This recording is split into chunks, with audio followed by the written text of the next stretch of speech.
بسم اللہ الرحمن الرحیم قل لا اقول لكم عندي خزائن الله ولا اعلم الغیب ولا اقول لكم انی ملک ان اتبع الا ما یوحى الی قل هل يستوي الاعمى والبصیر افلا تتفکرون۔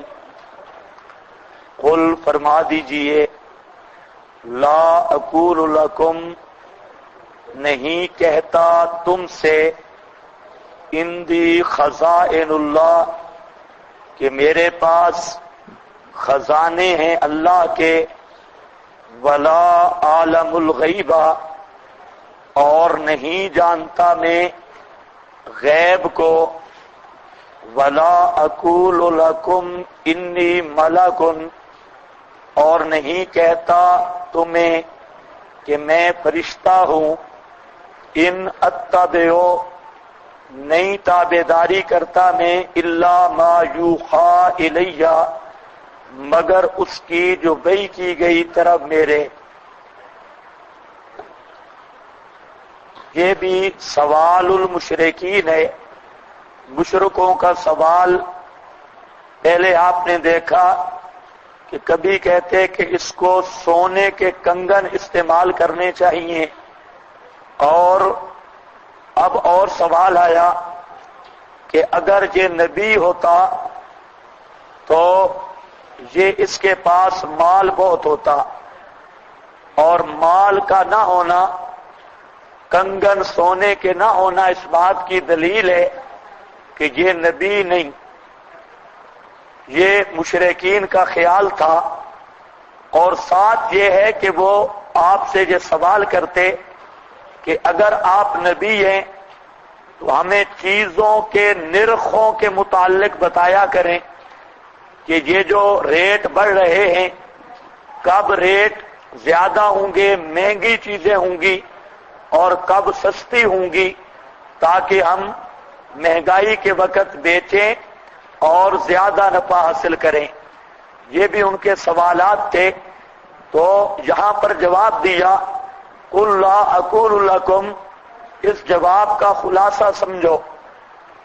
ایک جواب تھا قل سبحان ربی هل کنت الا بشرا رسولا، وہ بھی ان کے سوالات کا جواب تھا جو صبح کے سبق میں دیکھ رہے تھے۔ اور یہاں پر بھی نیچے لکھا ہے جواب سوال ثوابے، اگر یہ نبی ہوتے تو کھاتا پیتا کیوں، ایک لا اقول لکم کے نیچے، اور قل لا اقول لکم اوپر والے کے نیچے لکھا ہے جواب سوال خامس کہ یہ رسول ہوتا تو اس کے پاس سونے کے کنگن ہوتے۔ اور آگے چھٹا سوال یہ نیچے لکھا ہے خزائن اللہ کے نیچے والی عبارت، اور دنیا کی دولت ہوتی، دنیا کی دولت ہوتی، اس کی تفصیل میں نے کر دی کہ وہ کہتے کہ چیزوں کے نرخ ہمیں پہلے بتاتا، تاکہ منڈیوں میں ہم جا کر جو وقت ہوتا مہنگائی کا تو اس مہنگی کر کے اشیاء کو ہم بیچتے، تو یہ غیب کی خبریں بتاتا، تب ہم اس کو نبی مانتے۔ تو یہ تین سوال تھے، اللہ نے جواب دیا۔ جواب کا خلاصہ کہ میرا دعویٰ نبوت کا ہے نہ کہ الوہیت کا۔ جو تم سوال کر رہے ہو خزانے ہوتے یا غیب بتاتا یا کھاتا پیتا نہیں، یہ مال حاضر رسول یاکل الطعام، یہ کھاتا کیوں ہے؟ تو تم تو ایسی بات میں پڑ گئے کہ میں نے الوہیت کا دعویٰ کیا ہو، میرے پیغمبر ان کو بتا دو میرا الوہیت کا دعویٰ نہیں ہے، میرا دعویٰ ہے نبوت کا۔ اور یہ تینوں چیزیں لوازم الوہیت سے ہیں، خزانوں کا مختار ہونا، عالم الغیب ہونا، کھانے پینے سے پاک ہونا، یہ میرا شان نہیں ہے۔ یہ جو خصوصاً خزائن اللہ کی ملک ہے یا علم الغیب ہے، یہ تو خواص الوہیت سے ہیں، تم مجھ سے مطالبہ کرتے ہو، تو میرا دعویٰ نبوت کا ہے، میرا دعویٰ الوہیت کا نہیں۔ اس لیے اس مقام پر تفسیر مظہری اور روح المعانی، سراج منیر، تفسیر کبیر، بیضابی، یہ سارے بزرگ ایک ہی لفظ لکھ رہے ہیں. یہ ساری عبارتیں مسئلہ علم غیب کے اندر آپ کے سامنے آ جائیں گی. سارے لکھ رہے ہیں کہ ان کو فرما دیجئے لا ادعی، میں دعویٰ نہیں کرتا الوہیت کا، اور یہ علم غیب اور خزائن اللہ کی ملک یہ خواص الوہیت میں ہے. یہ تو الہ کی شان ہے. تم مجھ سے وہ مطالبہ کر رہے ہو جو لوازم الوہیت ہے، حالانکہ میرا دعویٰ الوہیت کا نہیں، میرا دعویٰ کس کا ہے؟ نبوت کا. یہ بات سمجھ گئے؟ آیت کا مطلب یہی ہے. اس پر انشاءاللہ آپ کو مستقل حوالہ جات وہ اس بات سے علم غیب کے اندر آ جائیں گے، بلکہ پہلے کبھی جو نہیں سنے وہ بھی آ جائیں گے حوالہ جات. آیت کا مطلب یہی ہے. اب ذرا توجہ فرماؤ، یہاں پر یہ نیچے لکھا ہے لا عالم الغیبہ، اس کے اوپر لکھا ہے عطفن علی لا اقولو. سارے مفسرین اس بات پہ متفق ہیں کہ اس کا عطف کس پر ہے؟ لا اقولو، قل لا اقولو. یہ اچھا، اس کی چلو بات یہ بھی اپنے مقام پہ کریں گے کہ دنیا میں صرف ایک پیر سیال گزرا ہے جس نے اس عطف میں گڑبڑ کی. باقی ساری امت متفق ہے کہ اس کا عطف ہے کس پر؟ لا اقولو پر. تو مطلب کیا ہوگا؟ قل لا اقولو لکم عندی خزائن اللہ، اور آگے قل لا عالم الغیبہ. عبارت کیا بنے گی؟ قل لا عالم الغیبہ، قل لا اقول لکم عندی خزائن اللہ، اور قل لا عالم الغیبہ. عبارت اس طرح بنے گی.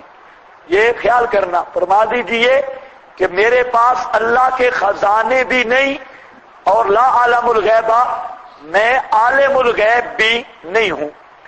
اب یہاں پر جو شیعہ ہے، شیعہ فرقہ، وہ چونکہ غیر اللہ 12 اماموں کے لیے غیب مانتا ہے کہ 12 امام غیب جانتے ہیں. چنانچہ اس مقام پہ جلاء العیون میں شیعہ مجتہد نے اس آیت کا معنی بگاڑا، اور اس نے کہا کہ جہاں پر دعویٰ کی نفی ہے، مدعا کی نفی نہیں. یہ سب سے پہلا جلاء العیون شیعہ مذہب کی کتاب ہے، اس میں یہ تقریر اس نے کی کہ جہاں پر کہنے کی نفی ہے، خزانے ہونے کی نفی نہیں، اور علم غیب کہنے کی نفی ہے، علم غیب ہونے کی نفی نہیں ہے. وہ سمجھ آ گئی یہ بات؟ کیا مطلب کہ یہ موبائل میرے پاس ہے، اب میں آپ سے کہتا نہیں کہ میرا موبائل ہے، اب اس کا یہ مطلب نہیں کہ میرا موبائل ہی نہیں. وہ کہتے ہیں کہنے کی نفی ہے، دعویٰ کی نفی ہے، صرف مدعا یعنی خزائن اللہ کا مالک ہونا اور علم غیب جاننا، اس کی نفی نہیں. نفی یہ ہے کہ میں کہتا نہیں ہوں. میری مرضی میں آپ کو نہ کہوں کہ میرا رومال ہے، میرا موبائل ہے، میں کہوں کہ میں نہیں کہتا. تو کہنا اور ہے، دعویٰ اور ہے، اور مدعا اور ہے. یہ دراصل یہ تقریر کس میں ہے؟ جلاء العیون میں. کچھ سمجھ آئیے بات؟ اسی سے چوری کی مفتی صاحب نے جال حق کے اندر بے عینی اس شیعہ کی نقل ماری. جو بات شیعہ نے لکھی جلاء العیون میں، وہی بات مفتی احمد یار خان نے لکھ دی جال حق میں، اور محقق بن گیا. حالانکہ یہ چوری پکڑی گئی، اصل میں وہ استدلال ہے شیعہ صاحب جلاء العیون کا، اور اس نے وہاں ڈنڈی ماری، اس کو لے لیا جال حق والے نے، اور انہوں نے سمجھا بھئی بہت قلعہ فتح ہو گیا. لیکن قرآن جھوٹے آدمی کو چلنے نہیں دیتا. لا یأتیہ الباطل من بین یدیہ ولا من خلفہ. یہ اصول یاد رکھنا، جب بھی کوئی شخص قرآن کا معنی بگاڑتا ہے تو قرآن یا اس کو آگے سے پکڑ لیتا ہے یا پیچھے سے اس کا داؤں اور ڈنڈی چل نہیں سکتی. یہ بھی قرآن کا معجزہ ہے. اب میں اسی کی طرز پہ معنی کر رہا ہوں، آپ ذرا غور کریں، بالکل وہی طرز ہے. میں کہتا ہوں قل لا اقول لکم، فرما دیجئے میں تم سے کہتا نہیں کہ میرے پاس اللہ کے خزانے ہیں، ویسے ہیں صحیح.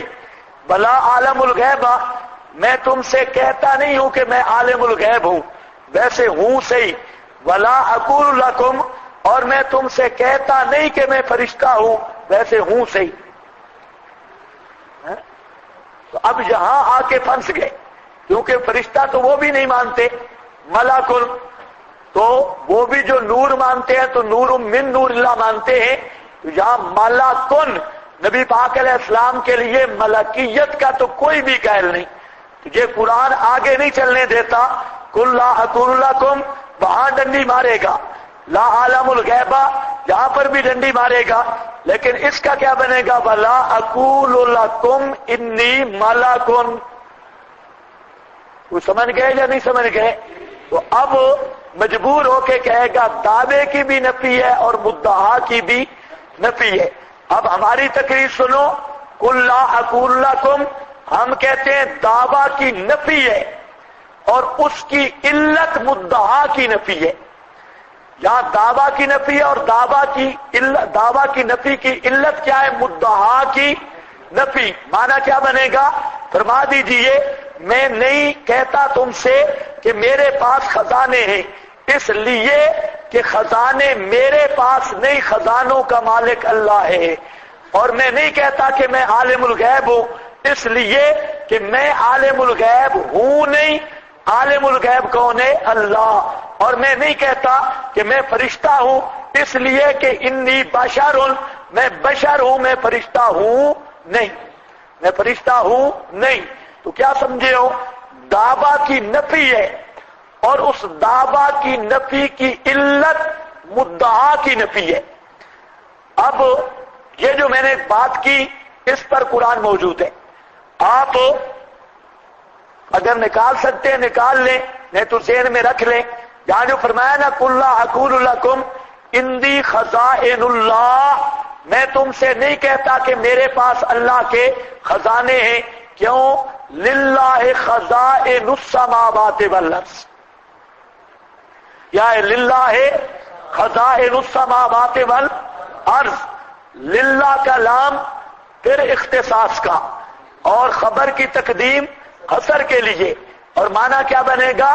کہ آسمان و زمین کے سارے خزانوں کا مالک ہونا للہ، یہ اللہ کا خاصہ ہے.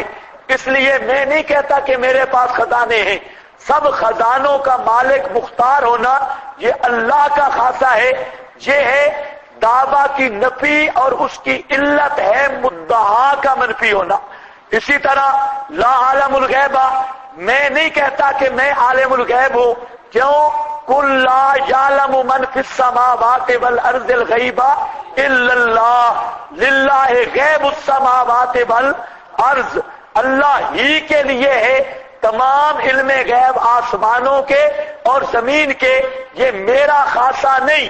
للہ جہاں پر بھی پھر خبر کی تقدیم اور لام اختصاص کا، آسمانوں زمین کے سارے غیب جاننا للہ، یہ اللہ ہی کا خاصہ ہے اور کوئی اس خاصہ میں شریک نہیں ہے. تو اب یہ ہوتا ہے کہ دعویٰ کی نفی کی علت کیا ہے؟ مدعا کی نفی. اور لا اقول لکم، میں نہیں کہتا تم سے انی ملکن، اس لیے کہ کل سبحان ربی حل کنت الا بشرا رسولا. اب بات سمجھ گئے؟ اور اگر مانا لیں وہ شیعہ والا یا رضا خانیہ والا تو پھر مانا کیا بنے گا؟ پورے قرآن سے تعارض لازم آئے گا. اس لیے وہ مانا بالکل صریح تحریف میں مبنی ہے. وہ مانا نہ 14 صدیوں میں کسی مفسر کے ذہن میں آیا اور نہ قرآن مقدس کی آیات کے ساتھ موافق بنتا ہے. قرآن کے موافق یہی معنی ہے اور 14 صدیوں میں اس آیت کا یہی معنی کیا گیا کہ میرے پیغمبر آپ بتلا دیجئے کہ نہ میں اللہ کے خزانوں کا مالک مختار ہوں، نہ میں عالم الغیب ہوں اور نہ میں فرشتہ ہوں. تینوں چیزیں میرے اندر نہیں. میں اللہ کا نبی ہوں اور میں بشر ہوں. قل سبحان ربی ہل کنت الا بشر الرسول، یہ اب یہ بالکل صاف معنی، صاف آیت، اور جو اس کے علاوہ کوئی معنی کرتا ہے وہ واضح محرف اور ومن اظلم ممن افترى علی اللہ الکذب کا مصداق ہوگا۔ آیت کا یہی معنی ہے۔ باقی انشاءاللہ اس پر مفصل بات مسئلہ علم غیب میں کروں گا، اور وہاں پر مفتی صاحب کے ایک اور جواب بھی ہے، کہتا ہے کہ جہاں نفی ہے ذاتی علم غیب کی، کیا ہے؟ ذاتی کی نفی، اور ہم کس کے قائل ہیں؟ عطائی کے۔ ہم کہتے ہیں دونوں جوابوں کو ملا اور اپنے ایمان کی خبر لے۔ اب ذرا خیال کرنا ہے، پہلا جواب کیا تھا کہ نفی کس کی ہے؟ دعویٰ کی، مدعا کی نہیں، یعنی غیب دان ہوں تو صحیح لیکن کہتا نہیں ہوں، خزانے ہیں تو صحیح لیکن کہتا نہیں ہوں، یہ کہا۔ اب کیا کہتا ہے کہ نفی کس کی ہے؟ ذاتی کی، عطائی کی نہیں، نفی بھی ذاتی کی اور ہے بھی دعویٰ کی، مدعا کی نہیں۔ تو معنی کیا بنے گا؟ ذاتی طور پر میرے پاس خزانے ہیں تو صحیح، کہتا نہیں، ذاتی طور پہ میں عالم الغیب ہوں تو صحیح، کہتا نہیں۔ ہم تو گزارا کر لیتے۔ احمد رضا خان نے لکھا کہ ذاتی علم ایک ذرہ کا بھی جو نبی کے لیے مانے وہ بالکل خارج از اسلام اور کافر ہے۔ اب ہم فتویٰ نہیں لگا رہے، خیال کیا کرو، یہ فتویٰ کس کا ہے؟ اعلی حضرت کا، کہ وہ رضا کے نیزہ کی مار ہے کہ عدو کے سینہ میں غار ہے۔ اب یہ اعلی حضرت کا وار ہوا اور مفتی صاحب کے ایمان کے پر خچے اڑ گئے۔ یہ نتیجہ نکلتا ہے قرآن کی تحریف کرنے کا۔ ادھر دعوے کی نفی، مدعا کی نہیں، ادھر ذاتی کی نفی، عطائی کی نہیں، اور پھر ذاتی طور پہ مطلب جانتا ہوں دعوے کی جو نفی ہے مدعا کی ہوئی نہیں۔ دونوں توجیہوں کو ملاؤ تو مفتی صاحب وہ ہندوستان سے بھی آگے گزر جائیں گے۔ کوئی بات سمجھ بھی آئی یا نہیں؟ ہاں، بس یہ بات ذہن میں رکھو۔ باقی احمد رضا خان نے، اس نے بھی دو توجیہیں کی۔ احمد رضا خان نے ایک توجیہ یہ کی کہ جہاں نفی ہے بطور عاجزی کے، نفی ہے کس کی؟ بطور عاجزی کے، کہ عاجزی یہ ہے جس طرح میں کہوں کہ مجھے کچھ نہیں آتا، تو یہ کیا ہے؟ عاجزی۔ تو اور پھر دوسری توجیہ اعلی حضرت نے کی کہ جہاں نفی ہے ذاتی کی اور ہم قائل ہے عطائی کے۔ اب اس کو کہتے ہیں شاہدوا علی انفسہم انہم کانوا کافرین۔ ایک طرف کہتا ہے کہ نفی کس سے؟ بطور عاجزی کے، غیب جانتا تو ہوں لیکن کہتا نہیں، اور پھر کہتا ہے کہ نفی کس کی ہے؟ ذاتی کی، مطلب ہے ذاتی طور پہ جانتا ہوں لیکن کہتا نہیں، اور تیسری عبارت جو ذاتی کا قائل ہے وہ کافر ہے، لہذا احمد رضا خان یکفر۔ پتہ نہیں آپ کو سمجھ بھی آئی کہ نہیں؟ یہ سمجھ گئے اچھی طرح؟ ہاں، یہ نتیجہ ہوتا ہے تعریف کا کہ اپنے اوپر بھی فتویٰ دے دیا۔ تو یہی قرآن کا اعجاز ہے۔ قُلْ أَقُلْ لَكُمْ إِنِّي خَزَائِنُ اللَّهِ، صاحب معنی سمجھ گئے ہو نا؟ تو بول نہیں رہے، بارش کا اثر پڑ گئی ہے۔ میرا خیال ہے بارش کا اثر ہے۔ ہاں، ابھی آپ باہر نکلیں گے بہت اچھا موسم ہوگا ماشاءاللہ، ہاں، لیکن ابھی نکلنا نہیں ہے۔ دیکھو، قُلْ أَقُلْ لَكُمْ إِنِّي خَزَائِنُ اللَّهِ وَلَا أَعْلَمُ الْغَيْبَ وَلَا أَقُولُ لَكُمْ إِنِّي مَلَكٌ۔ بس جہاں اتنی بات کافی ہے، آگے انشاءاللہ پوری بات کریں گے۔ ان اتبعو، میں نہیں تابعداری کرتا، الا ما یوحی الی، مگر اس چیز کی کہ وحی کی جاتی ہے طرح میرے۔ معلوم ہوتا ہے کہ پیغمبر بھی تابع ہے قرآن کے۔ اسی سے محدثین نے مسئلہ نکالا اور فقہائے کرام نے کہ نبی کی حدیث قرآن کے مد مقابل نہیں ہوتی۔ سمجھ رہے ہو کہ نہیں؟ اور جو روایت کہیں قرآن سے ٹکرا رہی ہوگی، میرا یہ دعویٰ ہے کہ اس کی سند میں کوئی نہ کوئی رافضی سر چھپائے ہوئے ہوگا، کوئی نہ کوئی شیعہ پیغمبر کریم علیہ السلام کے ذمہ لگا رہا ہوگا، ورنہ یہ ہو نہیں سکتا کہ اللہ کا نبی قرآن کے خلاف کرے۔ اللہ فرماتے ہیں ان کو کہہ دے اتبعو، میں تابعداری کرتا ہوں، نہیں تابعداری کرتا، الا ما یوحی تو بولو بزرگوں الا ما یوحا، میں متبع ہوں وحی کا، قرآن کا. تو پیغمبر جب متبع ہے قرآن کا تو تم کس کے متبع بنو گے یا اپنی اپنی کتابیں بناؤ گے؟ قل هل يستوي الأعمى والبصير، جواب ہے سوال مقدر کا. پھر فرق کیا ہوا؟ پھر فرق کیا ہوا؟ تیرے پاس بھی خزانے نہیں، ہمارے پاس بھی خزانے نہیں، تو بھی عالم الغیب نہیں، ہم بھی عالم الغیب نہیں، تو بھی فرشتہ نہیں، ہم بھی فرشتے نہیں. پھر تیرا اور ہمارا فرق کیا نکلا؟ قل فرما دیجئے حال یستوی الاعمی والبصیر، کیا برابر ہو سکتے ہیں اندھا اور دیکھنے والا؟ کیا برابر ہو سکتے ہیں اندھا اور دیکھنے والا؟ میں تو ہوں متبع بئی بصیر اور تم ہو متبع شہوات اور احوا اندھے. اندھا اور دیکھنے والا بھی کبھی برابر ہوا ہے؟ تو یہ فرق ذکر کر دیا. افلا تتفکرون، کیا تم سوچتے نہیں ہو؟ مفکر اسلام نہیں بنتے. افلا تتفکرون، کیا تم سوچتے نہیں ہو، غور و فکر نہیں کرتے؟ وانذر به، اب ذرا خیال کرنا ہے، وانذر به یہ تخویف اخروی ہے. اچھا ماشاءاللہ، کہتا ہے کہ اللہ کی رحمت برس رہی ہے، موسم بھی سہانا ہے، آج اسپیکر بھی ٹھیک چل رہا ہے، اس خوشی میں حلوہ ہونا چاہیے.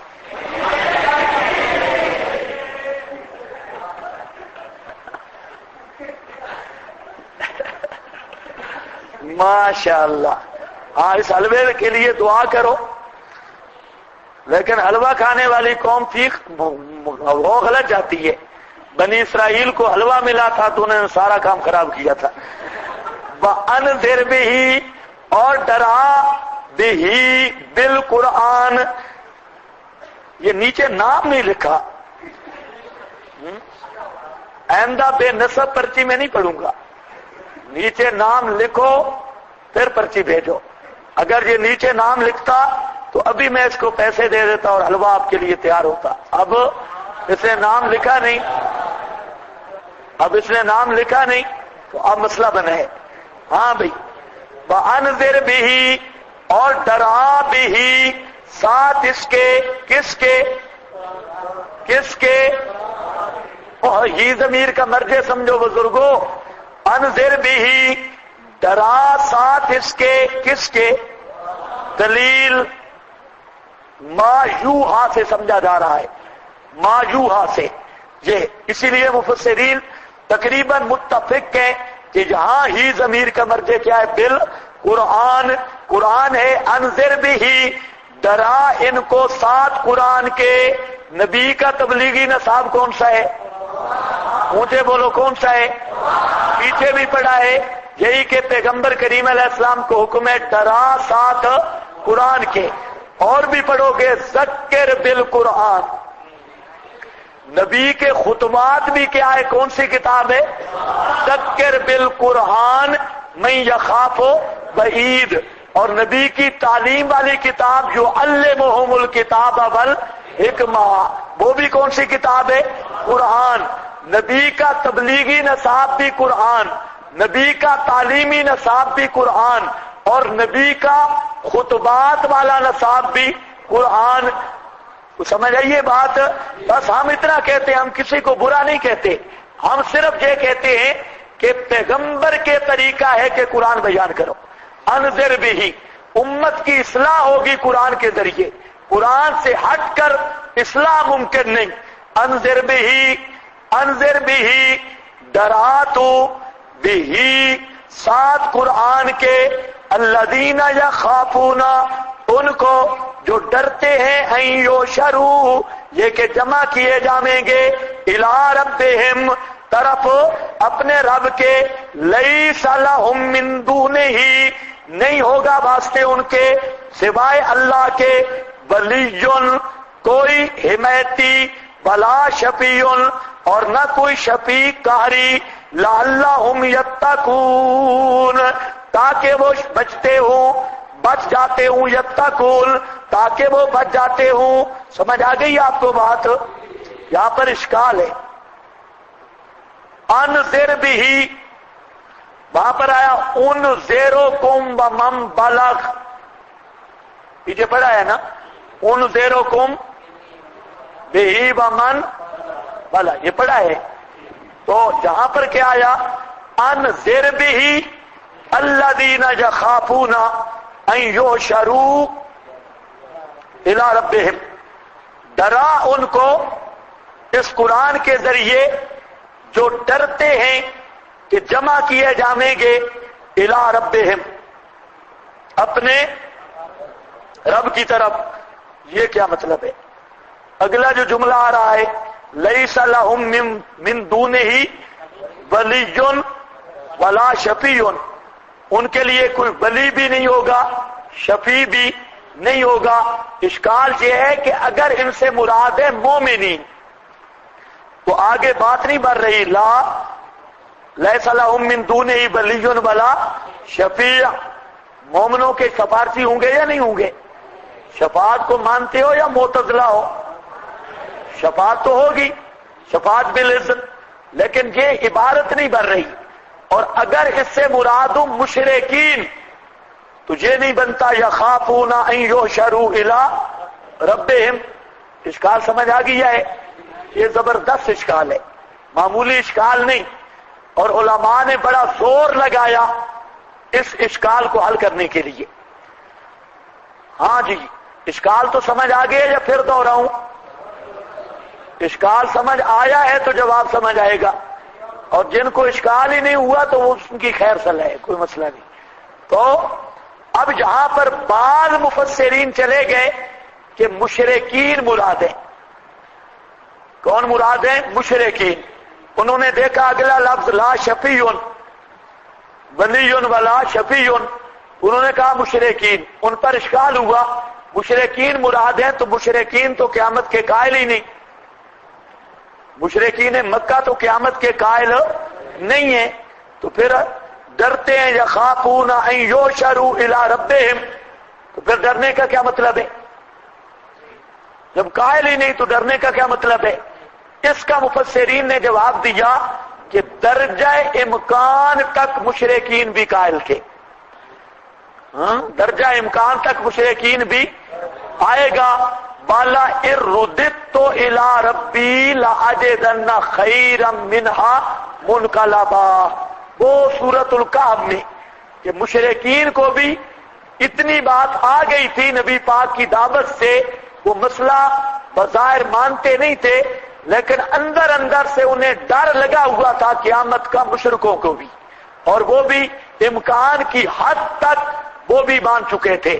اس کی مثال ہے جیسے آپ کے بزرگ توحید بیان کرتے ہیں، اب خطرہ مشرک ہونے کا اندر اندر سے بریلوی بھی محسوس کر رہے ہیں، اس لیے اب جو نئی عبارتیں ابھی میں سنا رہا تھا زور کے بعد، تو ان سے پتہ چلتا ہے کہ یہ بھی محسوس کر گئے کہ ہمارا پہلا مذہب ٹھیک نہیں، اس لیے اب بولیاں بدل رہی ہیں۔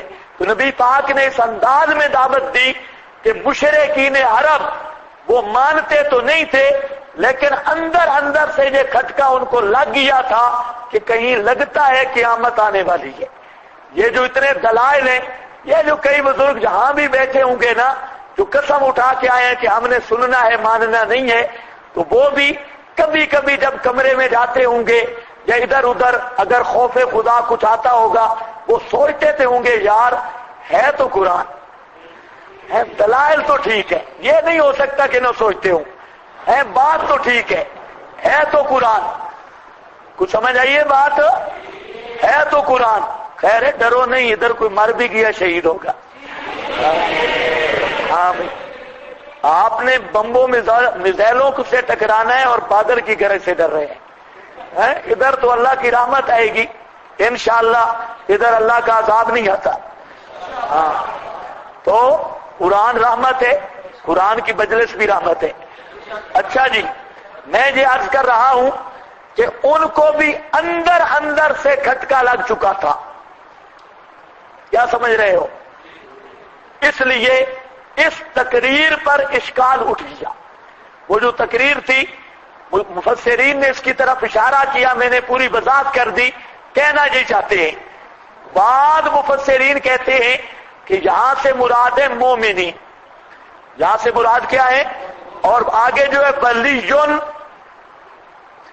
ولا شفیعن، یہ ہے، یہ مشرکین کے مزعومہ ولی اور مزعومہ شفیع کی نفی ہے۔ ان کا مضمون کے سامنے تھا شفاعت کاریہ کہ یہ اللہ سے کروا دیں گے یا ہمارے کارساز بنیں گے، قیامت کو امداد کریں گے۔ اللہ نے جو مشرکوں کے ذہن میں ایک شفاعت کا نظریہ تھا اور ایک ولایت کا نظریہ تھا، نفی کی اس نظریے کی، مشرکین کے مزعومہ نظریے کی، اور بات کس کی ہے؟ یخافون میں مومنین کی، لہذا اس پر کوئی اشکال نہیں ہے۔ اتنی بات سمجھ گئے؟ آپ کے حاشیے پہ کیا لکھا ہے؟ کوئی لکھی ہے بات؟ کوئی بھی نہیں لکھی۔ تھوڑا سا ایک جملہ لکھ لو، یہاں پر من دون ہی کے اوپر لکھ لو اعتقادن یا احتمالن، بس اعتقادن یا احتمالن دونوں توجیہ آ جائیں گی۔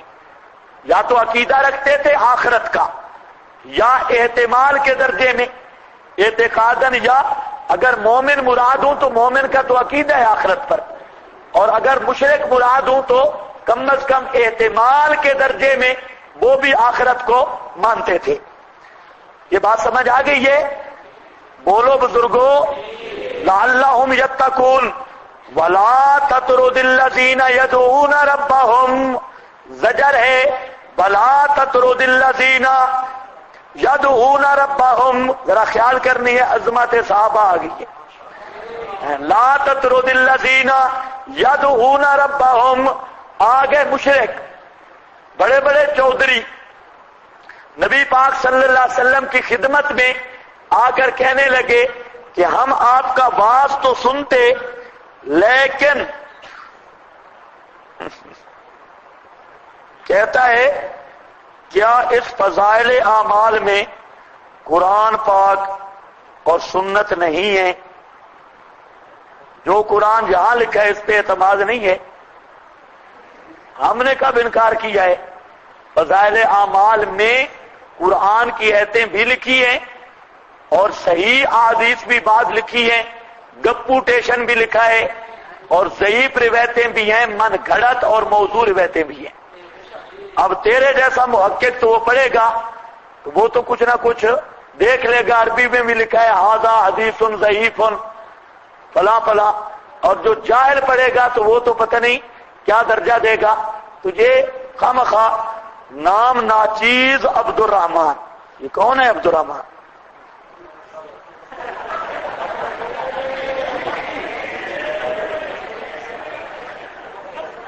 بس ہمارا دعویٰ ثابت ہو گیا، یہ جتنے غلط باتیں بزرگوں کے ذمے بہتان اور جھوٹ ہے۔ کیوں؟ بزرگ زندہ موجود ہیں اور ان کی زندگی میں لکھنے والے غلط کار لوگ ان کی طرف یہ نسبت کر رہے ہیں۔ اسی طرح پہلی عبارتوں کا معاملہ بھی ہے، ہاں، زندہ اکابر کے ذمہ عبارتیں لگانی شروع کر دی ہیں۔ ہاں بھائی، چلو جی، بھلا انہوں نے کہا کہ ہم تب سنیں گے کہ یہ بلال، خبیب اور یہ اس قسم کے جو غریب غربا ہیں، بات سمجھو، مولویوں کی بھی اصلاح کی بات ہے، مکہ کے مشرک آئے اور انہوں نے یہ درخواست کی کہ آپ اپنی مجلس سے یہ غریب لوگوں کو اٹھا دیں، کہیں بلال بیٹھا ہوتا ہے، کہیں صہیب ہے، کہیں کچھ، ان کے کپڑے بھی ٹھیک نہیں، اور ہم ان کے ساتھ اگر بیٹھیں تو ہم بڑے لوگ ہیں اور یہ چھوٹے طبقے کے لوگ ہیں، اس لیے ہمارا توہین ہوگی اور یہ ہماری مجلس کے لوگ نہیں ہیں، اگر آپ ان کو اٹھا دینا ہم آپ کا بات سنیں گے۔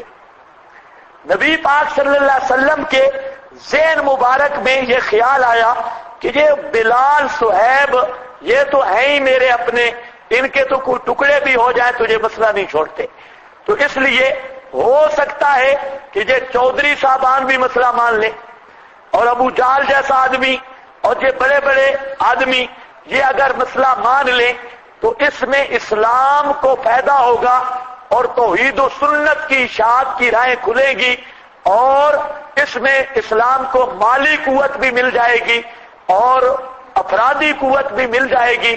اس لیے آپ کے ذہن مبارک میں یہ بات آئی کہ جو میرے صحابہ وہ تو ہیں ہی اپنے، وہ محسوس بھی نہیں کریں گے، تو دوسروں کو دعوت کا موقع مل جائے گا۔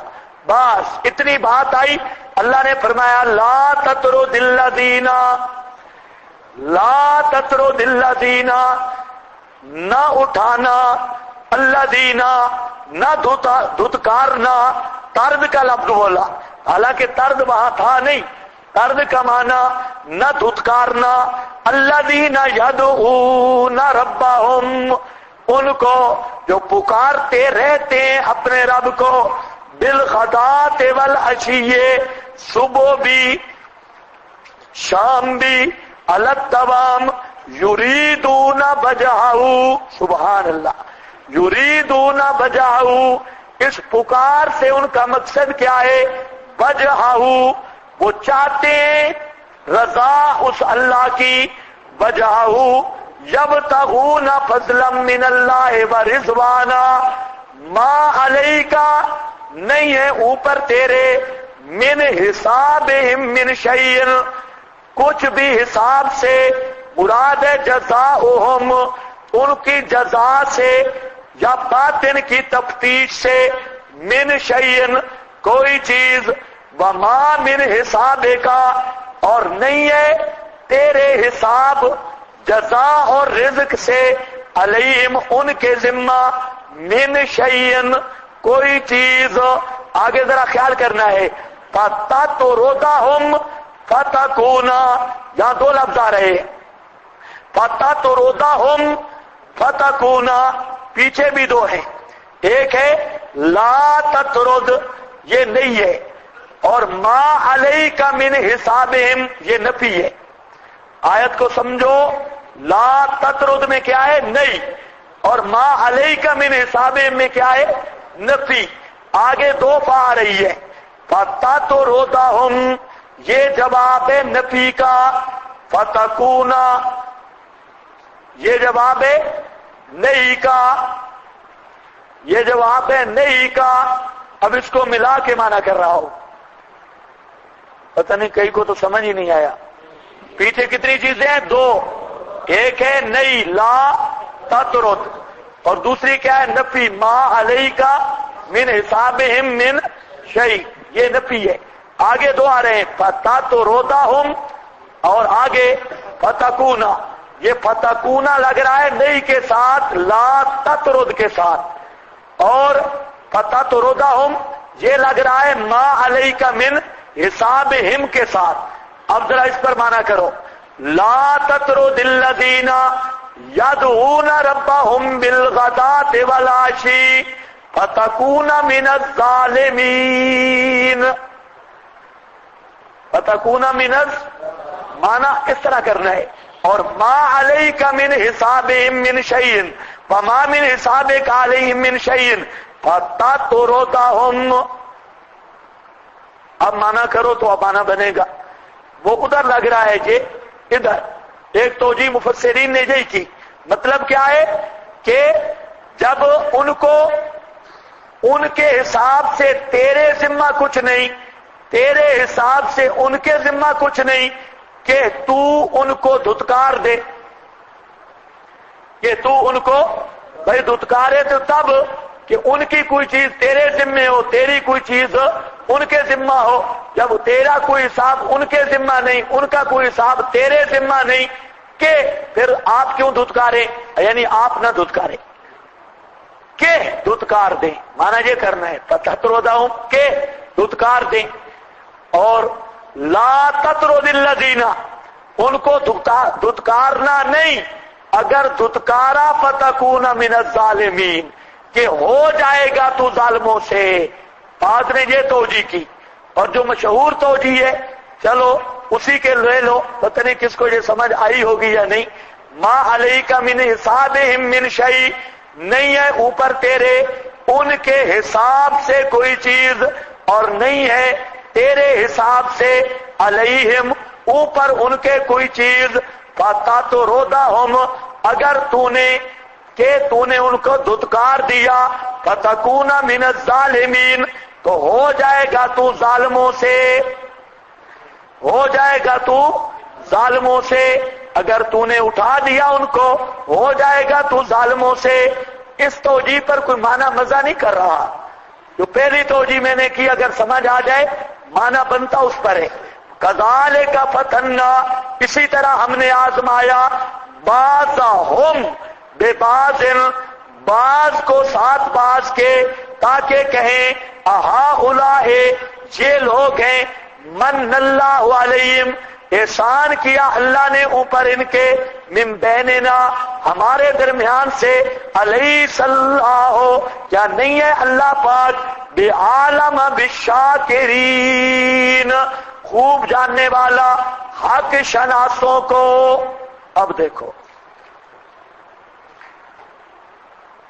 اس آیت نے یہ مسئلہ سمجھا دیا، ایک تو یہ مسئلہ بتایا آپ کو کہ تمہارا تعلق ہو مخلص موحدین کے ساتھ، تمہارا تبلی اور تعلق ہو کس کے ساتھ؟ مخلص، چاہے غریب ہی کیوں نہ ہو۔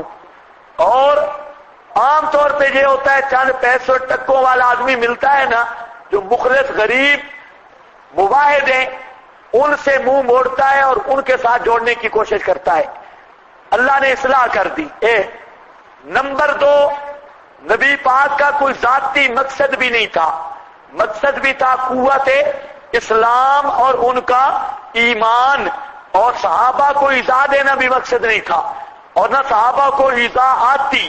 اگر آپ اٹھا بھی دیتے تو صحابہ کرام محسوس نہ کرتے، صحابہ تو بہت پاک لوگ تھے۔ اگر آپ ہمارے ساتھ چند لوگ بیٹھے ہوں طالب علم اور کوئی مہمان آ جائے اور میں کہہ دوں کہ آپ تھوڑی دیر چلے جائیں پھر آنا، تو آپ میں بھی میرا خیال ہے ناراض نہیں ہوں گے۔ وہ تو مزکہ لوگ تھے، نبی پاک علیہ السلام کی بات مان کر اگر چلے جاتے تو ناراضگی کا احتمال ہی کوئی نہیں تھا۔ لیکن اللہ نے کیا فرمایا؟ لا تطرد، میرا پیغمبر یہ صحابہ جو ہیں ان کو مجلس سے نہیں اٹھانا، یہ چودھری جہنم میں جاتے ہیں تو چلے جائیں، یہ نہیں مانتے تو نہ مانے، لیکن صحابہ کو مجلس سے نہیں اٹھانا۔ آپ ایمان سے بتائیں جو اللہ اپنے نبی کو یہ کہہ رہا ہے کہ صحابہ کو مجلس سے نہیں اٹھانا، وہ مودودی یا یہودی کو تنقید کرنے پر برداشت کرے گا؟ ان کو اجازت دے گا کہ تم مطلب تنقید کرتے رہو؟ تنقید بالفاظ دیگر بھونک نہیں ہے نا، اور کیا ہے؟ تو جو اللہ پیغمبر کی نیت بھی ساتھ اور صحابہ محسوس بھی نہیں کریں گے، صحابہ کا اتنا مقام ہے کہ اللہ صحابہ کرام کو، نبی پاک علیہ السلام کو اللہ تعالیٰ تنبیہ کرتے ہیں میرا پیغمبر ان کو اپنی مجلس سے نہیں اٹھانا، چودھری جہنم میں جاتے ہیں جانے دو ان کو۔ لیکن اللہ نے اتنا برداشت نہیں کیا کہ میرے نبی کے صحابہ اٹھے اور ان کی جگہ ابو جہل جیسا لعین اور یہ آ کے بیٹھ جائیں پیغمبر کی مجلس میں۔ اللہ نے اپنے نبی کی مجلس کو اتنا پاک رکھا کہ صحابہ سے خالی کر کے، مخلصین سے خالی کر کے مشرک بیٹھ جائیں۔ فرمایا نہیں میرے پیغمبر، یہ مانے یا نہ مانے تجھے اس کام کرنے کی اجازت نہیں ہے۔ کیا سمجھے ہو؟ اس سے بڑی عظمت کیا ہو سکتی ہے؟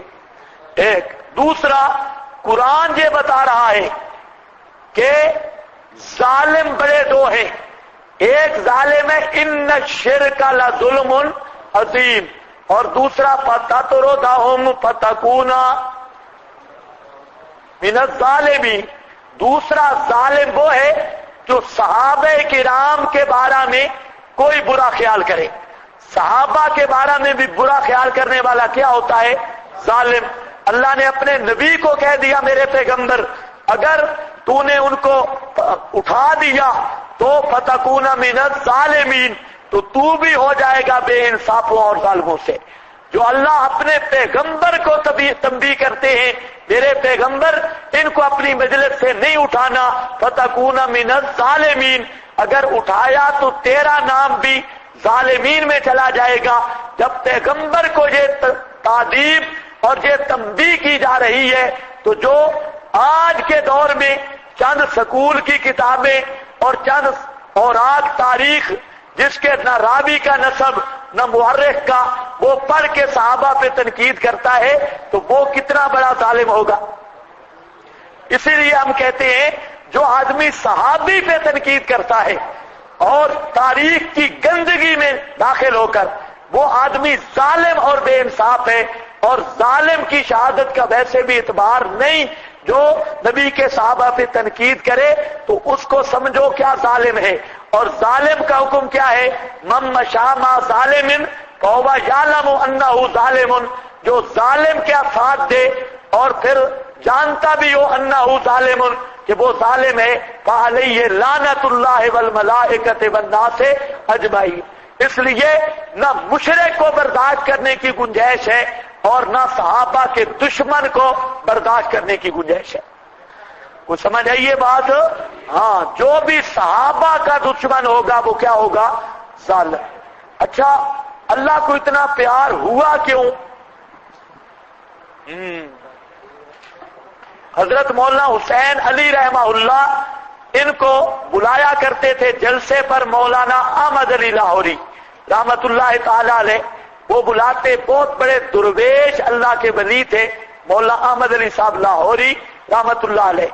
مولانا عبید اللہ سندھی صاحب کے شاگرد تھے اور ساری زندگی قرآن کی تفسیر پڑھاتے گزر گئی. یہ بھی اللہ کی رضا اور اللہ کے انعام کی ایک علامت ہے.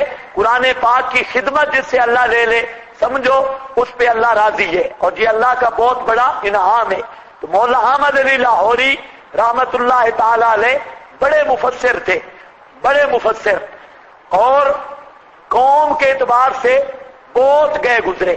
لیکن اللہ نے کام ان سے لیا جو بڑے بڑے سید بھی نہیں کر سکے، بڑے بڑے لوگ بھی نہیں کر سکے. اس لیے قوموں کی بات بھی نہیں ہوتی.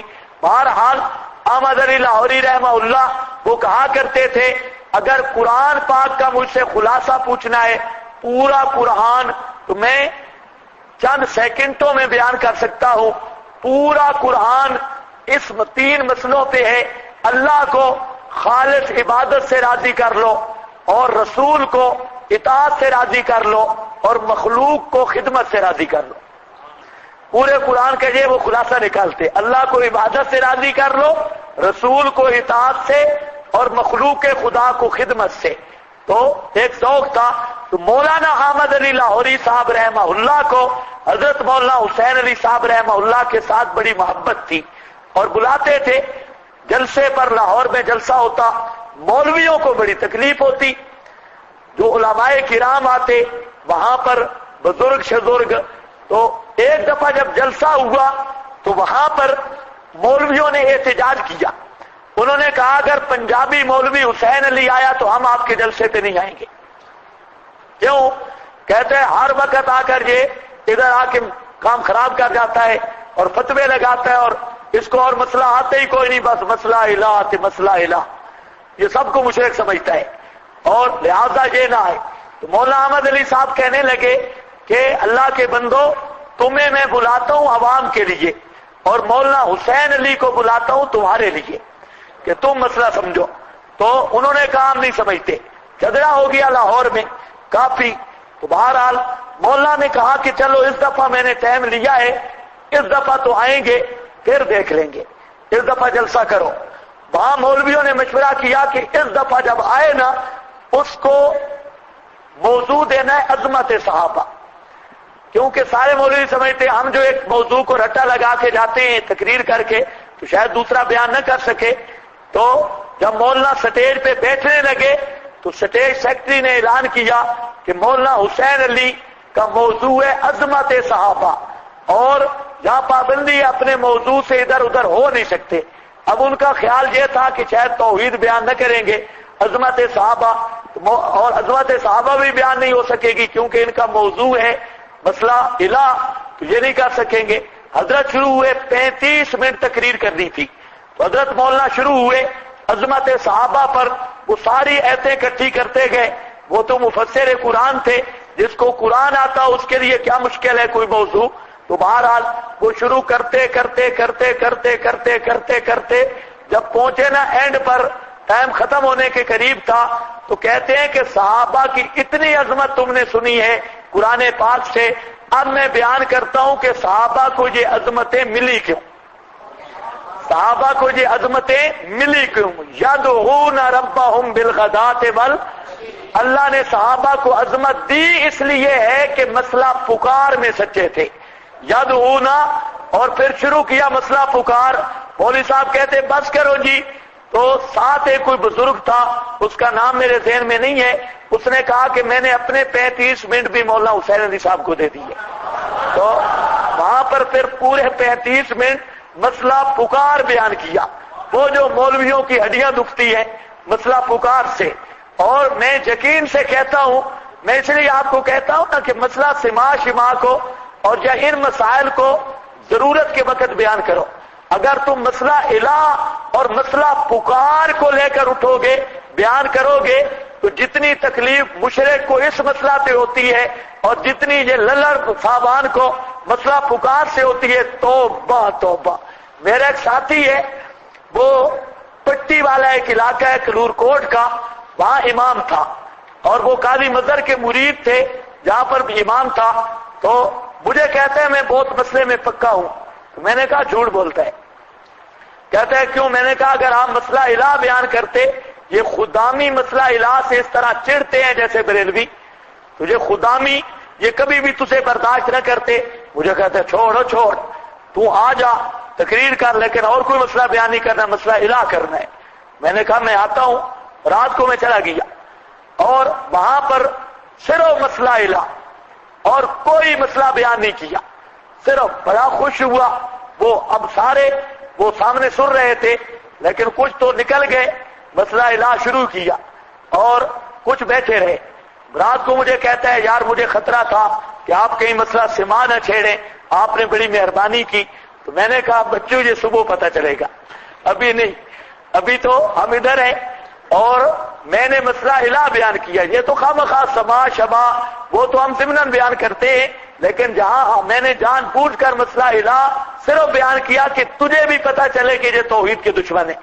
اب صبح کا جب وقت ہوا تو اس کو انہوں نے بلایا، مولوی صاحب کو، میں ابھی ادھر ہی تھا، مولوی صاحب کو بلایا سائڈ پہ اور کہتے ہیں مولوی صاحب بستر اٹھاؤ اور چلے جاؤ، ہمیں ضرورت نہیں۔ اب پہلے تو بڑا خوش تھا، آیا نا تو بہت بڑی گالی نکال کے کہتا ہے یار تو ٹھیک کہتا ہے، یہ تو ہے ہی کوئی بڑی بات، ان کو تقریر پچی نہیں۔ آپ بھی دیکھ لیں، مسئلہ الہ بیان کریں، مسئلہ پکار بیان کریں، یہ 50 جائیں تو پھر دیکھنا اتنی تکلیف ہوتی ہے۔ یدعون، ہاں صحابہ کے نام پہ روٹیاں کھانا آسان ہے، لیکن صحابہ کی عظمت کو وہ ماننے والا ہے جو صحابہ کا مسئلہ مانے۔ اور صحابہ کا مسئلہ کیا ہے؟ یدعون ربہم، یدعون ربہم، یعبدون بھی نہیں ذکر کیا، یدعون ربہم، پکارتے رہتے ہیں، مضارع یدعون ربہم، پکارتے رہتے ہیں کس کو؟ ربہم، ادعونی قال ربکم ادعونی، ادعونی وہ لفظ رب کا بتایا ہے بطور علت کے، کیوں پکارتے ہیں؟ رب جو ہے ان کا پکار کے لائق جو وہ ہے وہ پکارتے ہیں اسی کو، بالغداۃ والعشی، صبح بھی اور شام بھی۔ اچھا، اور قانون اللہ نے صحابہ کے جو اوصاف بیان کیے وہ 2 قسم کے ہیں، پورا قرآن پڑھو گے۔ ایک وہ اوصاف ہیں جن کا تعلق ہے ظاہر کے ساتھ، ایک وہ اوصاف ہیں جن کا تعلق ہے باطن کے ساتھ۔ لیکن یاد کر لو، آئے گا انشاءاللہ مضمون، قرآن پاک کا یہ قانون ہے، صحابہ کے ظاہر کو کم چھیڑتا ہے اور صحابہ کے باطن کو زیادہ چھیڑتا ہے۔ اس کی وجہ ہے کہ صحابہ کرام کا ظاہر اتنا مصفا اور اتنا پاک تھا کہ کوئی کافر بھی ظاہر پہ اعتراض نہیں کر سکتا۔ جو کافر بھی ہے وہ کہتے ہیں اندر سے ٹھیک نہیں تھے، ان کا اعتراض کس پہ ہے؟ باطن پہ۔ اوپر سے تو کوئی اعتراض، کون اعتراض کر سکتا ہے کہ صدیق نے قربانیاں نہیں دی، یا فاروق نے یا عثمان نے سب کچھ لٹا دیا، یہ تو کافر بھی مانتا ہے، لیکن کہتا حملہ کہاں کرتا ہے؟ حملہ کرتا ہے کہ ان کی نیت ٹھیک نہیں تھی، ان کے اندر معاذ اللہ نفاق تھا، دنیا کی غرض تھی۔ تو اس لیے قرآن مقدس کا اعجاز دیکھو، پورا قرآن پڑھ لو، اللہ ظاہر کی اتنی صفائی پیش نہیں کرتا جتنی صحابہ کے باطن کی صفائی پیش کرتا ہے۔ آنے والے مقام جہاں پر بھی اب آیا نا، بیان کیا کیا؟ یدعون ربہم، پکارتے ہیں۔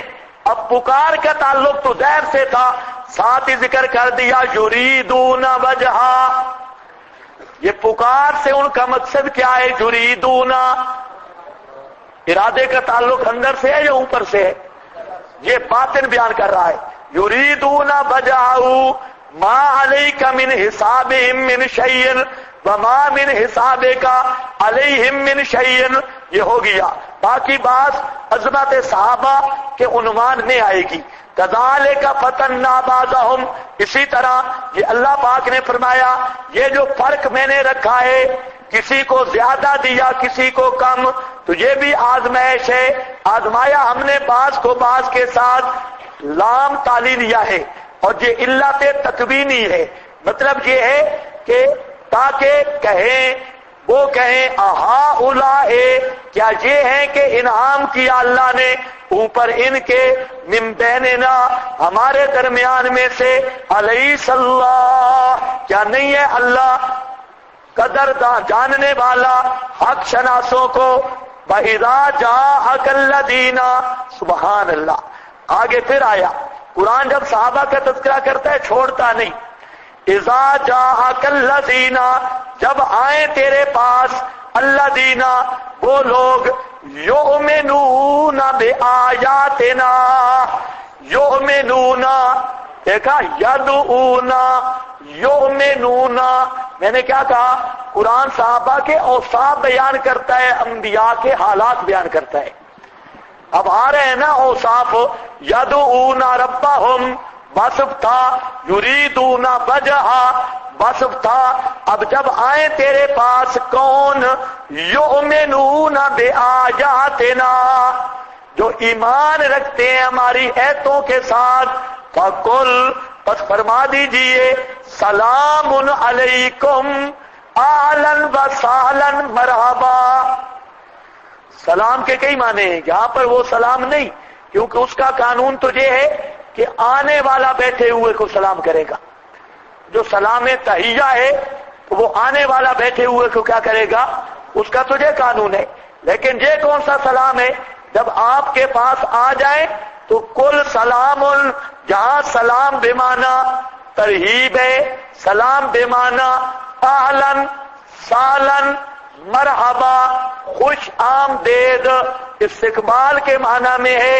میرے پیغمبر یہ آپ کے پاس آئیں تو ان کا استقبال کر اور انہیں اہلاً سہلاً مرحبا کہے۔